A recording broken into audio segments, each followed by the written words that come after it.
I hope you are all doing well, being at home, and all your family members are also doing well. Take care of yourself. And one more thing is, I wanted to remind that some of you are not attending the classes online, or uh, either attending there online or listening to the recorded lectures is also not being happened. So all of you should listen to the lectures or take part in the online class, because it will be considered as your attendance. If you have any personal problems, you please inform me personally. And none of you have acknowledged seeing the message that I have sent in the group. You are requested to acknowledge that also. And while taking care of yourself and your health, you are requested to be active in attending the classes and listening the recorded lectures. So I hope you have listened to my previous lecture. Now I want to continue where we have stopped yesterday. So let me present the um, screen now. Yeah, in the last class yesterday we have seen how Saturn addressed the fallen angels when they have gathered in the hell, and then how they had planned to continue the war. So that is, though not a direct war, a war with guile and force, and a conspiracy, a kind of conspiracy, they say plan. And when Saturn proposed like that, all the fallen angels have agreed to his proposals by just clinging their swords on the shields, like that we have seen. And after their resolution to continue to fight, and of course there was a resolution to repossess the heaven. Okay, that was also their aim actually. So Saturn boasts about the strength of his army, and he says that they were defeated by chance or fate, and it's not because they were weak, but it is only because of the um, uh, deceptive nature of God, who hid his strength, by which they cannot estimate their own. That is how he said. And all at the end, it is resolved to continue the fight instead of going and seeking the pardon of God and be um, like angels once again. So, angels in the heaven. That's what happened. So, there stood a hill not far, whose grisly top belched fire and rolling smoke. Now, Milton says that while all the fallen angels were gathered listening to the speech of Saturn, he refers to some other side, and he says that there was a hill. And this hill seemed to be like a volcano. This belched fire, erupting fire, and rolling smoke. It's giving out smoke. This is a volcano. Uh, on the top, it is like that. The rest entire shone with a glossy scuff, undoubted sign that in his womb was hid metallic ore. He says that the hill which they notice, the top part is only covered with belching fire and smoke. The rest of the part of the hill is appearing very glossy, shining, glossy scarf. Okay, a scarf is actually the outer layer of a snake or a fish, which is very shiny. Undoubted, this he says that this is a sign that in the womb of the hill, inside the hill, there is metallic ore. So metallic ore is there. What is this ore? the work of sulfur. So this is the metallic ore is the work of sulfur, and thither winged with speed a numerous brigade hastened. When they noticed the hill, many of the fallen angels have rushed, and they flew in that way, as when bands of pioneers with spade and pickaxe armed forerun the royal camp to trench a field or cast a rampart. He is comparing how the fallen angels ran to that or flew to that part of the hill, towards the hill. He compares that when royal people like kings, queens are walking, many soldiers in front of them will be walking, carrying spades and pickaxes, so to make a way for them, whether it is trenching a field or building a rampart. So a barricades like thing, they will go proceed making the path clear for the um, royal members, royal family members, especially king and minister, etc. So while when the royal family is walking in front, the soldiers will be swiftly walking, clearing the way. How swiftly they walk. In the similar manner, the fallen angels were also walking. Mammon led them all. So, who is leading these fallen angels to go there? It is Mammon. Now, a few lines Milton describes Mammon. Who is Mammon? The least erected spirit that fell from heaven. That fell from heaven. So, who is Mammon? He is the least erected spirit. He never stands straight. He always bends down. Okay? So, that is why he is referred to as the least erected spirit. He also fell from heaven. For even in heaven, his looks and thoughts were always downward bent.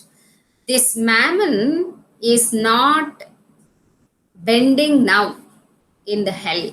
Perhaps we may think because of the pain or suffering of falling from such a height, etc. Mammon might have got this bent, etc. No, not like that. He says, Milton says that even in heaven, he used to walk with downcast looks.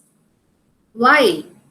Because he admires the pavement of heaven, which is a trodden gold. The pavements of heaven are made with gold. And Mammon likes gold very much, rather than the beautiful sights of the Almighty God or the bright, beautiful heaven. Among all the places of heaven, Mammon likes only the pavement because it is laid with gold. So, this is his greediness for wealth. Gold, of course, we consider, is a precious metal, but there in heaven it has no value because that is used for the payment. So, Mammon is always looking at the pavements of the heaven because he wants to possess the gold, the greediness. This is the worldly desire. In spite of all the beautiful sights, what pleases him in heaven are the pavements only. So he says, by him first men also, and by his suggestion taught, ransacked the center, and with impious hands refilled the bowls of their mother earth for treasures better hid. He says that Mammon is the one who influenced or who instigated the human beings also to dig the riches of uh, from the riches of gold from the womb of the mother earth. So he says they actually he is saying, Milton is saying that for the riches they refill the bowls of their mother earth. So mother earth of course is like personified here, and for their greediness, for their wanton pleasures, as they want this precious metal that is gold, they started digging in deep and deep into the earth. And he says this digging, this exploration for different metals, etc., minerals, etc., is only because of the influence of Mammon, the fallen angel. Let none admire that riches grow in hell. So let us not think or let us not be admired because there are riches in hell.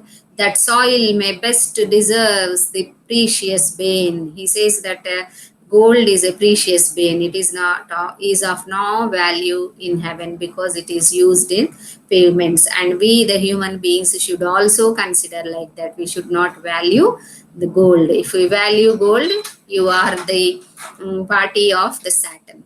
And here let those who boast in mortal things and wondering tell of Babel and the works of Membian kings, learn how their greatest monuments of fame and strength and art are easily outdone. See here, now using the gold, they are going to build something.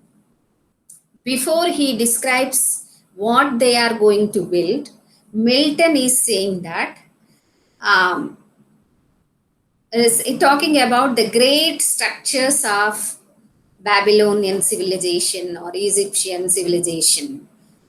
Yesterday, I have shown you the images for Babylonian structures, whose huge structures. So, um, so these structures, which we consider them to be very great, wonderful structures, and they are having very good art and very strong structures, are of no value in front of what the fallen angels are going to build. So such structure is going to be built by the reprobate spirits. And in an hour, what in an age they, with incessant toil and hands innumerable, scarce perform. So the human, among the human civilizations like Babylonian, Memphian, that is Egyptian, etc., great structures were built years together with innumerable men.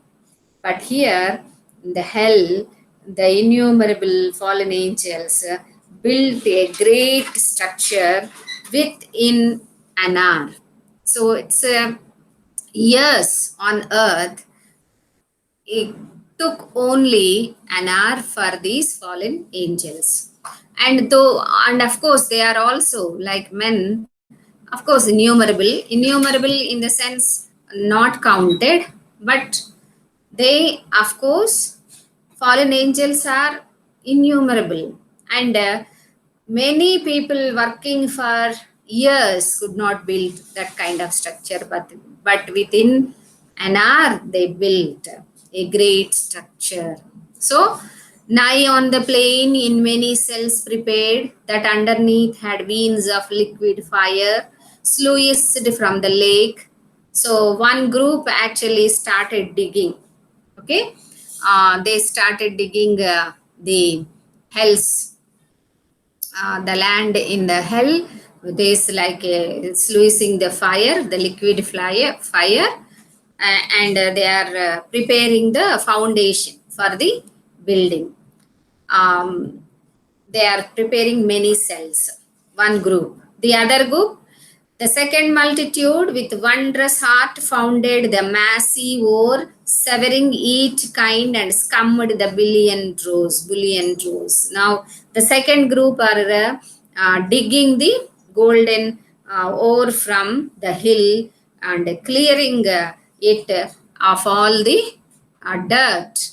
And then the third group as soon had formed within the ground a various mould, and from the boiling cells by strange conveyance filled each hollow nook as in an organ from one blast of wind to many a row of pipes and soundboard breathes. So, digging the holes and making the frames and pouring the ore into that, the other group is making all molds of gold into pilasters, the um, rows, okay, and then columns, okay, and all different types of architecture, etc, using many the Doric designs. Doric is a kind of design which is used to build decorative pillars and pilasters and and others cornice frieze,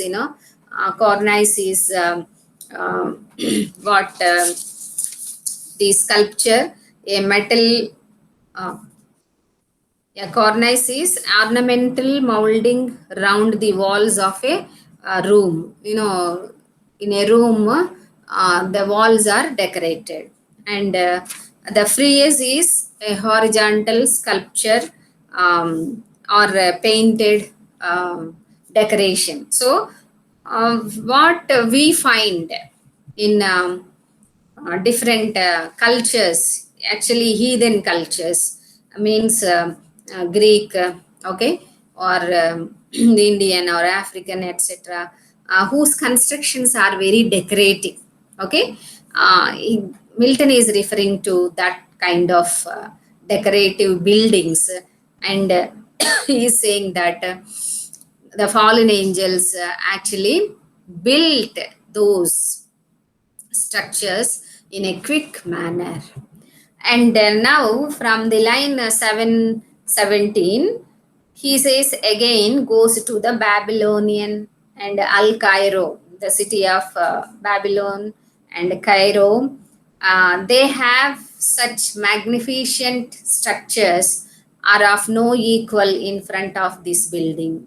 And they have built those structures to keep their gods. Belus, okay, Belus is actually the Babylonian god named as Belmadruk, and he's the god of war. And Serapis is Greco-Roman sun god. Okay, so in Babylonia and in Assyria, they made all these huge structures, temple-like structures, to place their heathen gods. In the similar manner, he says that a building is being or a temple is being built for Saturn there to have his council, and Saturn will be on the throne like a god there. So, those buildings that were built by the Babylonians and uh, Egyptians are of no comparison in front of this structure, which is going to be uh, which is going to come out of the work of all the fallen angels. The ascending pile stood fixed, her stately height and straight, the doors opening. So they erected the pillar and they put doors, and the doors, when they are opened, it opens into a big hall. Okay, and then they made all pavements, roofs, and then the roofs were also decorated, hanging lights or cisterns, okay, um, wherein he says, oh,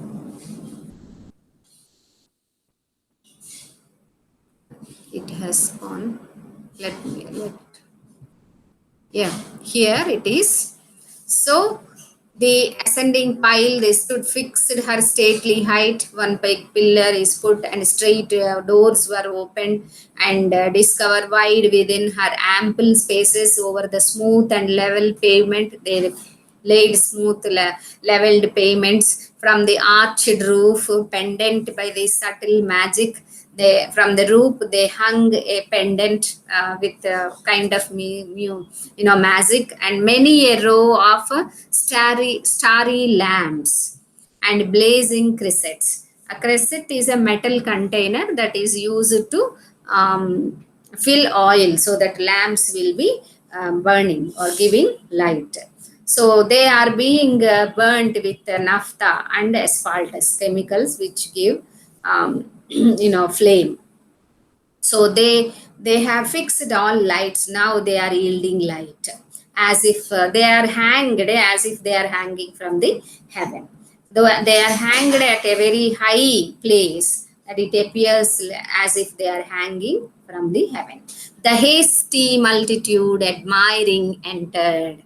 So all the innumerable fallen angels entered into this big hall, which is the name is given to the later in the later lines, like Pandemonium.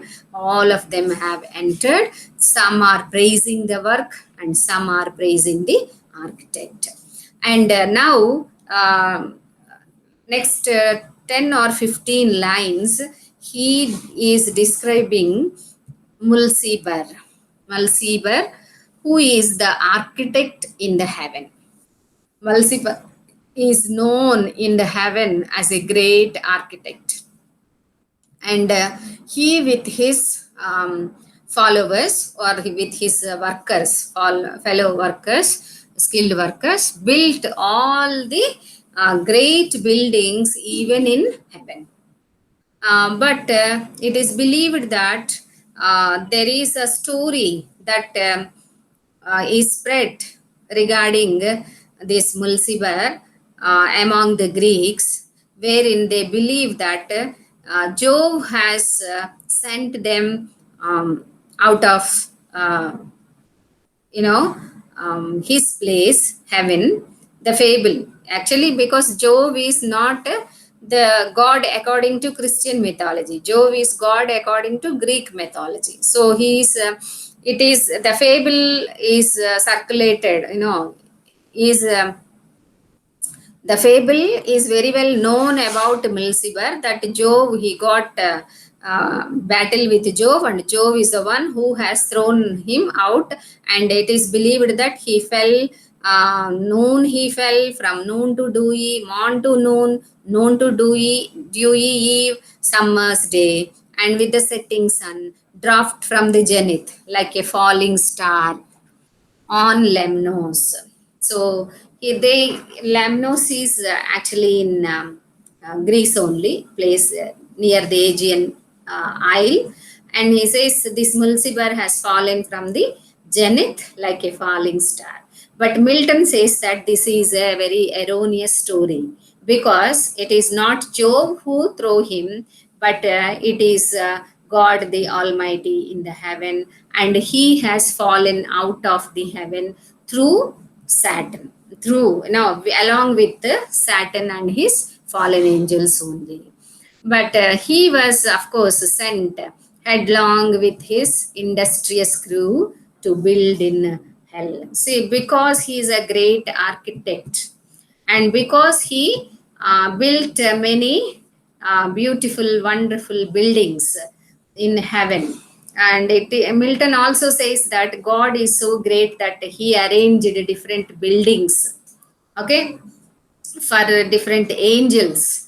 And he says that all of them were placed in good places, good buildings. All were built by Mulciber. But they could not be there. They could not live there with peace, only because of jealousy.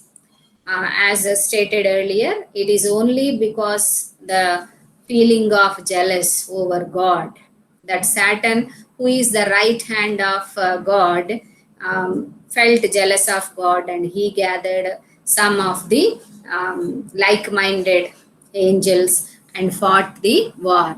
So God did not spare any one of those angels who were a part and parcel of the war, in spite of their great skills.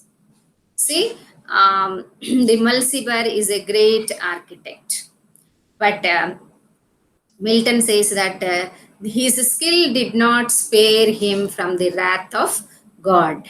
So he was thrown out of the heaven, and he now was sent to build in hell. Once upon a time, he built in the heaven. Now he was thrown out so that he will build in the hell.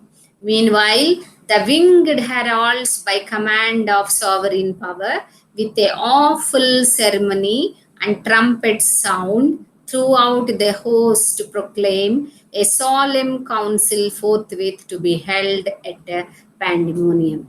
And while Saturn gave order or commandment, some of the chief angels, are announcing with the trumpet sound a council. That means a meeting, okay, which is going to be held in this huge structure, which is called as the high capital of Saturn and his peers. This is Pandemonium. Yesterday, I have shown you the image of Pandemonium.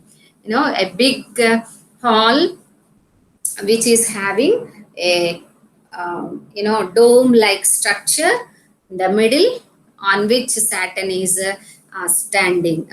sitting. It is the highest place. It is only uh, to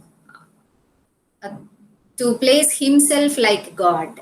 Saturn wants to place himself like God. As God sits in his throne in the heaven, Saturn also wants to have his own kingdom, his own throne, okay? And he wants to sit like a God among the fallen angels.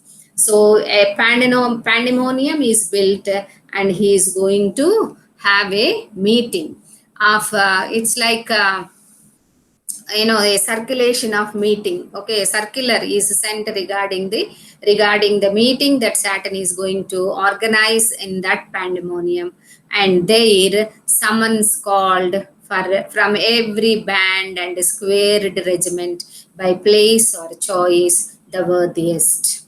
So all were given the notification with according to their rank, their regiment, etc., the worthiness, etc. Soon, Anon means soon, with the hundreds, with the thousands trooping came attended. Immediately after this meeting notice was given, many of them came in troops, big battalions, troops came and attended. All access was thronged. Now the whole Pandemonium, though it is a huge structure, is thronged, full of fallen angels. The gates, porches wide, they are occupying every place of the Pandemonium. Porches, gates, etc. But the chief, the spacious hall. So the chief, that is Saturn, is occupying the spacious hall. Okay, and it is as it happens in the world. Okay, so as in this world, how kings will be sitting in a spacious place. Okay, whereas all other common people will be just thronging together in a small place which is not so spacious. So now he says that they thick swarmed both on the ground and in the air, brushed with the hiss of rustling wings. The fallen angels are innumerable, that they have occupied the whole pandemonium. They are on the ground, they are on the sides, they are on the air, they are on the roof, everywhere. And because they are having wings and they are just hovering their wings, there is a kind of rustling sound or hissing sound coming out because of the hovering of their wings. Now, here he gives another epic simile. The sound is like the sound of the bees in springtime when they will be um, no, moving from one flower to the other on the sunny day to collect the honey and fill their hive. So that in clusters they will be collecting the fresh dews and flowers, fly to and fro or on the smoothed plank, the suburb of their straw-built citadel. That is the honey hive, beehive. Okay, so they actually innumerable fallen angels are here compared to the bees which are collecting honey to fill their hive. Now, like the bees which are just hovering uh, on the wings, till their queen bee gives them the order, they may not be able to go to the hive. Similar manner, till Saturn gives the order, the fallen angels will also be standing, hovering their wings in the air, on the ground, etc. Now, he says that it is to wonder, to notice the monstrous size of the fallen angels. Very wonderfully, they become the tiniest in size. This is actually the supernatural element. So, as I told you, because fallen angels are also like gods immortal, and they also have some super powers as the human beings may not have that, so they are above human. So Milton describes that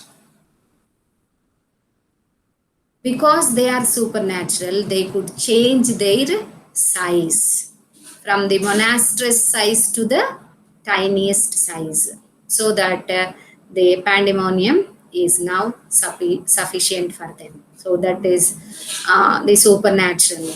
And a few more similes are used to describe how they are appearing now. All the army of Saturn, okay, etc. I will continue in tomorrow's lecture, and also I will come to the analysis part. A few minutes, the text will be closed. So we'll go through some important aspects that should be analyzed so that you can write answers for the questions from this section of the unit, or the prescribed test, that is Paradise Lost, book 1. Okay. Um, I hope you will go through the essay. Have a nice time.